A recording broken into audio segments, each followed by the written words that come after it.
Hi, everyone, and welcome to the screencast for the 12th of March. Hope everybody's enjoying their Monday off schedule for the week. Just a few things. We know we have conferences on Tuesday. We do have a staff meeting on Wednesday. I want to go through a little bit on staffing and also, if there's time, talk a little bit about emergency procedures. Then the only other thing I see on here is we have yearbooks due on Friday. And speaking of conferences, PTA is providing lunch on Tuesday, so you don't need to worry about that. A couple other minor things here. Grade level specialist fund balances. Just remember that all orders need to be in by April 2nd, or else it reverts to building funds. So I think Michelle sent something out on that, so just be aware of that. And spring cleaning is coming. Room 213, that's kind of our catch-all storage area right now. We have a lot of different things in there. If there is something that is yours, or if there is something that you want, please put your name on it. Any extra materials, any extra things we're going to be getting rid of over spring break, it's a good time to do that. So if it's yours and you have it in there right now, start thinking about where you're going to move it to. Also, please do not put anything else in there. Our great custodial staff are the ones that have to take care of that. So if you have other things and you're trying to get rid of it, talk to us. But if you have anything in there right now, if your name is not on it, it will be removed. All right, I wanted to spend a little time talking about our emergency procedures at Westwood. I know at our last staff meeting we talked a bit about that. First off, we know there are always going to be what ifs. It's hard to plan for every single situation, but we drill so we have a general understanding of what we need to do. One thing I put on here is being situationally aware. If there's a situation that occurs, we follow our best practice procedures, but we also need to be situationally aware to change if we need to. If there's a door that's being blocked or another situation, you have to think about what's best to do. Also, I just want you to be aware that all of our emergency procedures are being reviewed and updated on a district level. I think we do a pretty good job with that district-wide, but it's always good to practice and review those things. Also, I want you to understand if there ever is an emergency, if you see something, the first thing to do is to call a lockdown yourself, and you can do that from any room using the sound system connected to our phones. And then call 911. If anybody ever calls 911 about an emergency, the first call that they make after that, being the police, they will call the office and let us know that that had taken place. Pound 872 activates our intercom system from phones, so just be aware of that. And Mrs. Dunbar, she is going to be making stickers for our phones so we can put them on there. It's not going to say PA system or anything like that. It's just going to be pound 872. So that if there ever is an emergency, that helps us to remember that.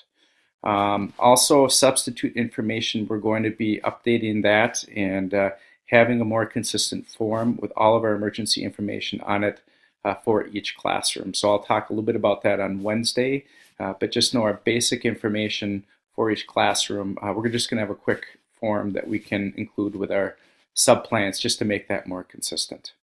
That being said, I wanted to go through each type of emergency procedure just to make sure that we're all on the same page. And I'll start with our evacuation procedures, which really is our fire drill, typically. You can see this is our district information up here, and I just put some of our relevant information on here for our building.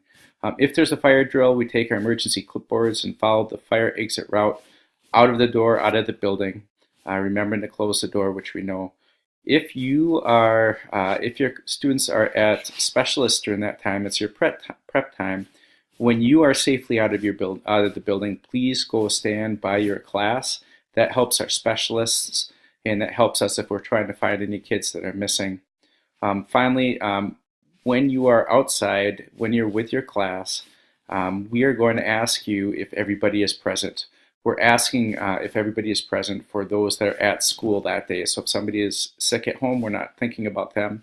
But let's say somebody is somewhere else, if they're with a nurse, a special ed teacher, whatever, you are going to say, I have everybody except for, say, Johnny, who is with the nurse. Then we would talk with Mrs. Doherty and see if that student was there. That way we can account for every student that's there. Our BERT personnel, our emergency team personnel, they're the ones with the walkies that will check in with you on that. So be aware of that. So moving on to our lockdown procedures, you'll look at number 12 down here. You see I've crossed that off because we no longer do that. I know that's one thing that will be updated. If we have a lockdown, the first thing to do is to look in the hallway and see if there's any students or staff, anybody that you can pull into your room before you lock it. There are some of us that are assigned to check bathrooms. Please check those bathrooms fast. I would suggest also talking with students. If there's a lockdown and you're in the bathroom, we had that happen in our last practice, and you can't get out of the bathroom, then you just want to put your feet up and hide in there as best you can. I know that's not perfect, but that's the best we can do with that. So after checking the bathrooms, if you're assigned to that, you're going to lock your door. Students are going to move away from the door and the windows and be quiet in one space. We should know where those are in the room. Subs should know that too. And then we also want to make sure that we close the shades. So if somebody's going by and wants to look in, they can't see.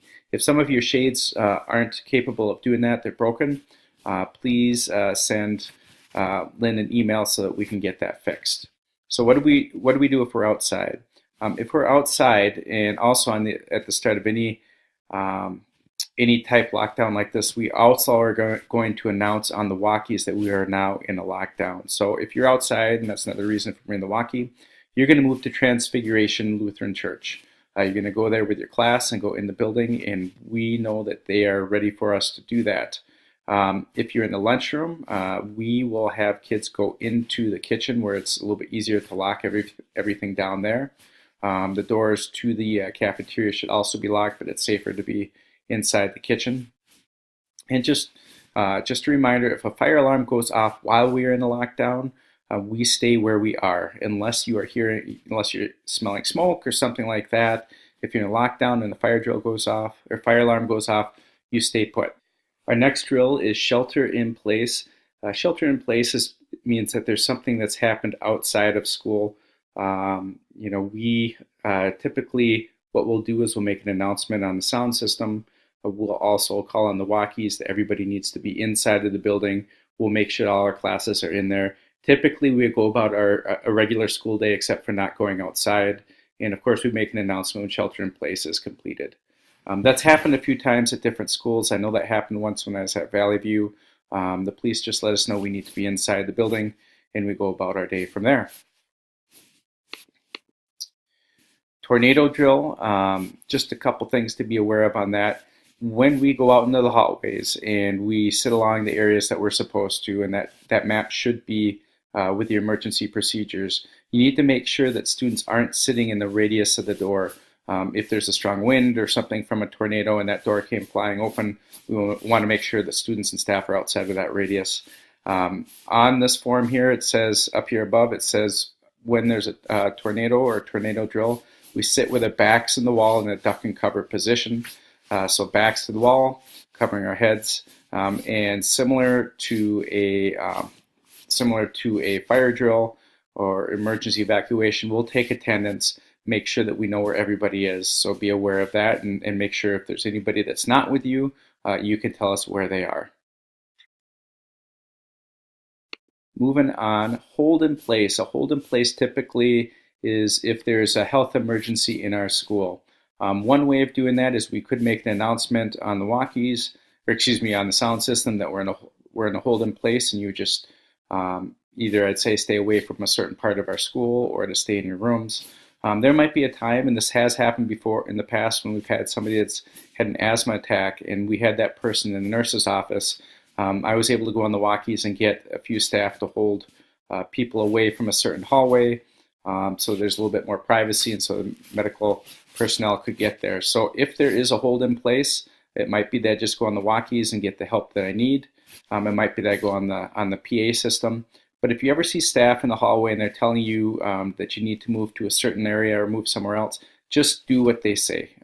Everybody wants to help, but the first thing is we want to make sure that kids are away from the situation and that emergency personnel can get in there. And one thing that we realized after our last, when we had an asthma attack, even though we didn't do a PA announcement saying that this is what was happening, we had a lot of people that knew on the walkies. So what I want to make sure is if we ever have a health emergency and it's done, I'll go on the walkies and make sure that those that have helped know that it's done, and then we'll move on from there. So that's just a brief review on our emergency procedures. I realize there are many more questions that people will have. Please think about these things prior to our meeting on Wednesday. I'll try to take some questions at that time, and I'm sure there'll be some more things that we need to think of. Like I said before, there are lots of what ifs. There's no way that we can be ready for every single what if. What we're doing is practicing the best we can to think of the things that we can. But I'll answer any other questions, and if we need to find out more things, we can definitely do that.